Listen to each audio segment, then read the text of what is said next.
This is Optimal Living Daily, episode 996. The Way You Think About Willpower is Hurting You, part 2 by Nir Eyal of and&nbsp. And I'm Justin Malik.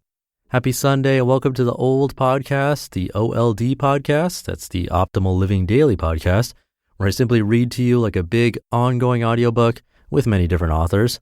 But today being a continuation from yesterday, so I'd recommend listening to yesterday's episode first. And I wanted to quickly mention something new that I'm using. They are not an official sponsor of the show, but I've been getting value out of them, so I wanted to tell you about it. They are blue light blocking glasses. So blue light has been proven to mess with your sleep, like if you get screen time in or even regular lights in your house before bedtime. So a friend recommended these glasses, and I legitimately believe it's helping me to get to sleep faster because it's blocking that specific kind of light. If you want to check out the ones I got, come by oldpodcast.com/glasses. Hopefully that can help you sleep better also. And after you're all caught up, let's get right to part 2 and start optimizing your life. The Way You Think About Willpower is Hurting You, part 2 by Nir Eyal of and&nbsp. Your willpower is limited if you think it is. So what explains the phenomenon observed by researchers? After all, isn't it common knowledge that working hard drains our energy and that refueling with cookies or other indulgences makes us better able to carry on with difficult tasks? It turns out this is a classic case of how correlation does not imply causation. The anecdotal effects observed by early ego depletion studies may have been authentic, but it now appears that researchers behind the studies jumped to the wrong conclusions. New research proposes another explanation for why we run out of steam. In a study conducted by the Stanford psychologist Carol Dweck and her colleagues published in the journal Proceedings of the National Academy of Sciences, Dweck concluded that signs of ego depletion were observed only in test subjects who believed willpower was a limited resource. Those participants who did not see willpower as finite did not show signs of ego depletion. It appears ego depletion may be just another example of the way belief drives behavior. Thinking we're spent makes us feel worse, while rewarding ourselves with an indulgence makes us feel better. It's not the sugar in the lemonade that produces the sustained mental stamina, but rather the placebo effect at work.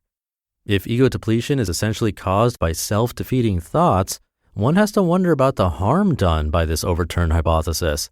Many people, particularly self-help gurus, still promote the idea of ego depletion, perhaps unaware of the contradictory evidence calling the theory into question.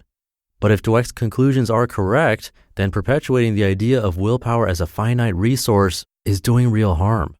For one, spreading the ego depletion hypothesis is making people less likely to actually accomplish their goals by inserting the idea in the first place, giving them reason to quit when they could otherwise persist. And ancillary propositions, such as the glucose depletion theory, hit us twice. Not only do they provide a subconscious rationale for quitting prematurely, but they also fatten us up with a sugary pseudo pick-me-up. Looking at willpower differently.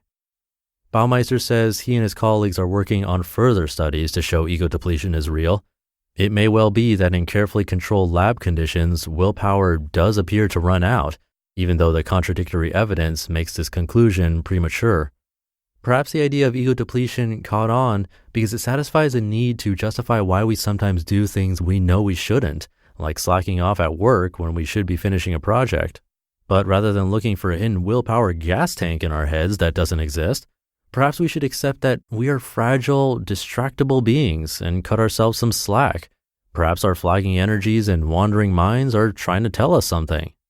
Michael Inslecht, a professor of psychology at the University of Toronto and the principal investigator at the Toronto Laboratory for Social Neuroscience, believes willpower is not a finite resource, but instead acts like an emotion. Just as we don't run out of joy or anger, willpower ebbs and flows based on what's happening to us and how we feel. Viewing willpower through this lens has profound implications. For one, if mental energy is more like an emotion than like fuel in a tank, it can be managed and utilized as such. A toddler might throw a temper tantrum when refused a toy, but adults learn to ride out bad feelings. Similarly, when we need to perform a difficult task, it's more productive and healthful to believe a lack of motivation is temporary than it is to tell ourselves we're spent and need a break and some ice cream. But sometimes a lack of motivation isn't temporary. Feelings are our body's way of conveying information our conscious minds might miss. When a lack of mental energy is chronic, we should listen to our willpower just as we should listen to our emotions. Most studies to date have looked at willpower as a force that helps people do things they don't want to do, or that helps them resist temptations they'd rather give into. But if we adjust the perspective and treat willpower as an emotion, it could instead be seen as providing insights about what we should and shouldn't be spending our time on. For example, whenever I feel myself easily distracted while working on an article, I know something isn't right. If I'm checking Facebook or Twitter more than I should, I take that as a clear sign I've lost interest in the topic and should write about something else. If I were to force myself to power through despite my lack of interest, I'm sure I could write an article or two, but I certainly wouldn't be able to make a lifetime career out of it. However, when I find a topic that piques my curiosity or is in line with a cause I believe in, I get into a zone where time flies and words flow. I no longer need to force myself to write. I want to write. After a day of working on tasks requiring no willpower, I don't feel drained. I feel energized. I don't feel like binge watching Netflix. I feel like telling the world about what I'm working on. Fundamentally, we give up on tasks that don't engage us. Doing unsolvable puzzles per the order of a social scientist in a lab coat isn't fun, nor is it purposeful. Same goes for the mindless tasks too many people suffer through each day at work. We can power through unenjoyable tasks for a while, but we'll never be our best if we ignore what our feelings are telling us. By listening to our lack of willpower as we would an emotion, as a helpful decision-making assistant working in concert with our logical capabilities, we can find new paths that may not require us to do things we fundamentally don't want to do. Just as we should seek joy indirectly by engaging in enjoyable pursuits, we can receive the benefits of willpower indirectly by removing the need to expand it in the first place. Instead of focusing on willpower, we should look to the power of will.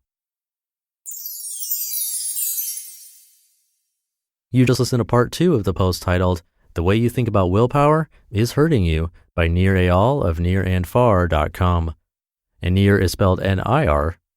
Before we go, just a quick reminder, if you're interested in those blue light blocking glasses that I got, they've been helping me out. I wear them before bed and it's helping me fall asleep faster. Plus there's a ton of research behind the effects of blue light on your sleep. You can find more info about that and see the glasses I got at oldpodcast.com/glasses. They didn't sponsor the show, but they've been working well for me. So maybe it'll work well for you too. But that'll do it for today and this weekend. I'll be back tomorrow, so I'll see you there where your optimal life awaits.